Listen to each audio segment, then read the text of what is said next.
예를 들어서 뭐 증여는 시가로 해야 되겠지만 매매의 경우에는 뭐 저가로, 고가로 이거는 경우에 따라서 여러 가지 전략을 쓸 수 있습니다. 첫 번째 배당은 세금 때문에 고민하는 대표님께 최하영 고경미 세무사가 CEO를 위한 절세 솔루션을 무료로 드립니다. 더보기란을 참고하세요. 가업승계 컨설팅만 300번 이상 한 세무법인 신율입니다. 오늘은 가족법인에 대해서 알아보겠습니다. 제가 가족법인 관련해서 영상을 몇 개 만들었는데 그 전에 특정 법인을 활용한 세금 없는 승계 전략 영상을 먼저 보시고 이 영상을 보시는 걸 추천드립니다. 제가 영상 위에 카드를 올려놓을 테니까 꼭 그 영상을 보시고 이 영상을 보시는 걸 추천드립니다. 우리가 이제 가족법인을 설립하는 이유는 이제 이것 때문이죠. 첫 번째는 일감 몰아주기나 일감 떼어주기를 하기 위해서죠. 그리고 두 번째는 우리 회사의 지배 구조를 좀 승계에 유리하게끔 이렇게 하기 위해서 가족법인을 만듭니다. 그리고 또 세 번째는 가업 승계를 하기 전에 이제 사업무관 자산을 좀 발라내려고 가족법인을 만들기도 하죠. 또 네 번째는 우리 부모님이 가지고 있는 재산을 자녀들에게 이제 나눠주기 위해서 예를 들어서 사업은 아들에게 넘겨주고 또 이제 부동산은 이제 딸한테 넘겨주려고 이렇게 이제 가족법인을 만듭니다. 이렇게 대표적으로 네 가지 정도 될 것 같은데 사실은 이거 말고도 여러 가지 이유 때문에 이제 가족법인을 만들기도 합니다. 이걸 좀 설명을 좀 쉽게 드리기 위해서 이제 단순화해서 좀 설명을 드리겠습니다. 우리가 기존에 갖고 있는 이제 갑법인이 있다고 예를 들어 보겠습니다. 이 회사는 대표님이 이제 100% 이제 지배하고 있죠. 시가는 한 100억 정도 이제 된다고 우리가 한번 가정해 보겠습니다. 가족법인을 만들죠. 주주 구성은 이렇게 이제 자녀나 이제 손자녀를 넣기도 합니다. 왜 이렇게 이제 지분을 이제 균등하게 나누는지에 대해서도 이제 뒤에 가서 제가 설명을 드리겠습니다.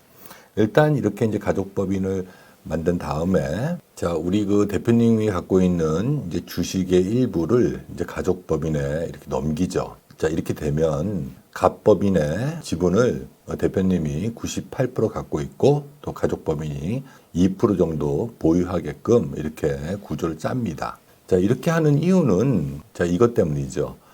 이 표를 보시면 좀 이해하기가 쉬울 것 같습니다. 이 표는 23년도 1월 1일부터 이제 개정된 수입 배당금의 입금 불산입 규정입니다. 만일 이제 갑법인에 있는 미처분이여금을 다시 가족법인에 배당할 때 갑법인의 미처분이여금은 이제 법인세를 내고 남은 돈입니다. 그런데 다시 가족법인이 배당받는다 그랬을 때 또 법인세를 과세하는 거는 이제 이중과세에 문제가 있습니다. 그래서 일정 부분 이 법인세를 좀 줄여준다는 겁니다. 그 규정이 바로 수입배당금 입금 불산입 규정입니다. 우리 그 갑법인의 주식을 20% 미만 갖고 있으면 30%에 대해서 입금 불산입을 해주고 20% 이상 갖고 있으면 80%까지 입금 불산입을 해줍니다. 그리고 또 50% 이상 갖고 있으면 100% 입금 불산입 해준다는 얘기입니다.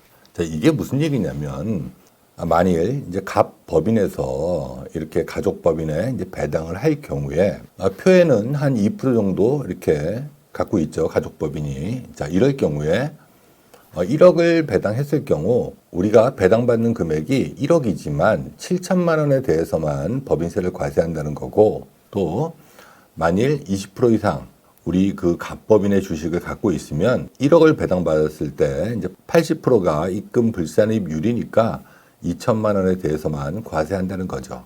1억을 배당받아도 200만 원 정도 이제 법인세를 내면 끝나는 거죠.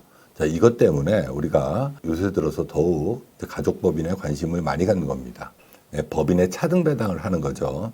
몇 년 전서부터 이제 차등 배당에 대해서 이제 증여세를 과세하지만 이제 법인은 증여세 과세 대상이 아니죠. 그래서 주주 전원의 동의만 있으면 가족법인에 차등 배당을 할 수 있죠. 그래서 우리가 어떻게 하면 우리 가족법인이 20% 이상 우리 그 갑법인의 주식을 보유할 수 있게끔 뭐 이런 전략을 짜는 게 핵심입니다.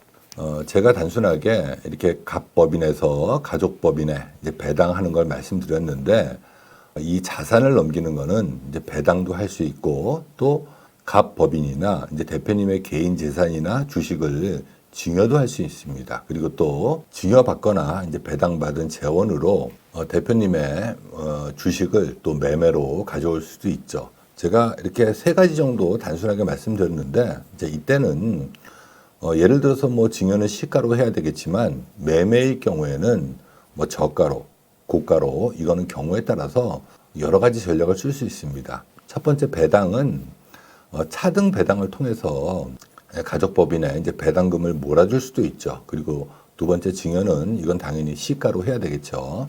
그리고 이제 세 번째, 제가 이제 세 번째를 좀 말씀드리고 싶어서 사실 매매는 꼭 시가로 하지 않으셔도 됩니다. 우리가 세법에서 일정 금액 이상과 이하의 룸이 있기 때문에 그걸 좀 잘 적용해서 시가보다 낮은 저가로 매매한다든지 또 아니면 고가로 뭐 경우에 따라서는 이렇게 매매할 수 있죠. 자, 우리가 이제 이런 전략을 쓸 때는 꼭 뭐 미처분 잉여금만 가지고 활용하는 게 아니죠. 뭐 부동산을 이렇게 가족법인에 넘길 수도 있고 또 주식을 넘길 수도 있죠. 그리고 또 뭐 당연히 이제 잉여금으로 이렇게 배당할 수도 있고 또 우리 회사가 갖고 있는 사업무관 자산, 특히 자기 주식 이런 걸 또 활용해서 가족법인에 넘길 수도 있죠. 자, 이렇게 이제 단순하게 제가 좀 설명을 드렸는데 이거 위에도 여러 가지 이제 전략을 쓸 수 있습니다. 우리 가족법인의 이 주주 구성을 이제 균등하게 하는 거를 추천드리는 이유는 자, 이것 때문이죠. 특정 법인의 증여 이익 때문에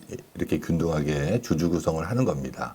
이 가족법인이라는 용어는 세무적으로는 없습니다. 가족법인, 자녀법인, 특정법인. 사실은 이 특정법인이 세무적인 용어죠. 좀 이해를 쉽게 하기 위해서 이제 가족법인이라는 용어를 쓰는 거죠. 갑법인에서 가족법인에 뭐 뭔가를 주거나 뭐 이랬을 때는 특정법인의 증여이익 개념을 좀 보시면 좋을 것 같습니다. 특정법인의 증여이익 개념은 갑법인과 이제 가족법인이 거래를 한 경우에 이때 증여이익이 발생될 수 있죠. 증여이익 대상은 네 가지 정도로 설명할 수 있을 것 같습니다. 첫 번째, 재산 또는 용역을 무상으로 제공받는 것. 차등배당도 마찬가지죠. 두 번째는 재산 또는 용역을 통상적인 거래 가능에 비추어 현저히 낮은 대가로 양수 또는 제공받는 것. 세 번째는 재산 또는 용역을 통상적인 거래에 비추어 현저히 높은 대가로 양도 또는 제공받는 것. 그리고 네 번째는 그 밖에 이와 유사한 거래로서 대통령령으로 정하는 것들, 뭐 이런 것들이 있을 수 있습니다. 이 증여 이익에 대해서는 뭐 법인은 증여세를 과세하는 게 아니라 법인세를 과세하는 거니까 이렇게 끝나지만 가족 법인에는 법인세로 과세하고 끝날 수 있게끔 하기 위해서 이렇게 지배 구조를 균등하게 하는 거죠. 여기에 나와 있는 이제 특정 법인 증여 이익 계산을 좀 보시면 이해하기 쉬울 것 같습니다. 특정 법인의 증여 의제 기준 금액은 1년 이내에 동일한 거래 등에 있는 경우 이 가족 법인의 주주 구성이 자 이렇게 자녀와 이렇게 손자녀 이렇게 3명으로 균등하게 구성되어 있다 그러면 단순하게 갑 법인에서 배당을 3억을 받을 경우 자녀나 이제 손자녀들 각각의 이익 금액이 1억이 안 된다면 법인세만 내고 끝난다는 겁니다. 가족 법인의 주주 구성을 균등하게 해서 배당할 수 있는 금액, 증여할 수 있는 금액, 매매로 인해서 이익을 보는 금액을 최대한 많은 금액을 주기 위해서 이렇게 이제 가족법인의 주주 구성을 동일하게 하는 거죠. 다시 얘기해서 우리 가족법인, 이 표와 같은 가족법인이 있을 경우에는 매년 3억씩 배당해도 이제 법인세만 내고 끝난다는 겁니다. 최근 들어서는 이제 가족법인들을 활용해서 가업승계 관련해서 이제 세금을 줄이는 컨설팅을 저희도 많이 하고 있습니다. 이제는 가족법인을 활용한 절세 전략은 선택이 아니라 이제 필수인 시대가 된 것 같습니다. 자, 오늘은 여기까지 하겠습니다. 감사합니다.